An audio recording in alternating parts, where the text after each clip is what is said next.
మానవ జీవితంలో ప్రతి ఒక్కరికి పిల్లలు ఉంటారు. ఈ పిల్లలు కొందరికి పుడతారు, కొందరికి పుట్టరు. పుట్టినోళ్ళకి అందరు పిల్లలకి అధిదేవత. పుట్టిన తర్వాత 6వ రోజున మనం స్వామి దగ్గర పూజ చేస్తాం కదా. ఆ స్వామి ఎవరనుకున్నావు? షష్ఠీ దేవత. ఆ షష్ఠీ దేవత అనుగ్రహంతో పిల్లల జీవితాలు బాగుండాలని మనం ఆశీర్వదించామని అమ్మవారిని కోరుకుంటాం.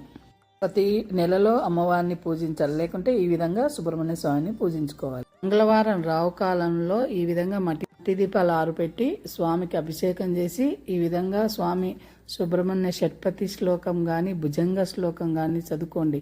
ఎందుకంటే ఇది చదవడం వల్ల కూడా అమ్మవారిని ఆరాధించే ఫలితం వస్తుంది మనందరికీ. మన పిల్లలకు ఆరోగ్యం బాగాలేకున్నా, చదువు రాకున్నా, ఇంట్లో ఎన్నో కష్టాలున్నా ఆ కష్టాల నుంచి బయటపడాలన్నా అమ్మవారి అనుగ్రహము, సుబ్రహ్మణ్య అంగారకుడు కుజుడు అనుగ్రహం, అన్ని అనుగ్రహాలు వస్తాయి. జాతక దోషాలు పోతాయి. ప్రతి ఒక్కరు బాగుందాం. సర్వేజన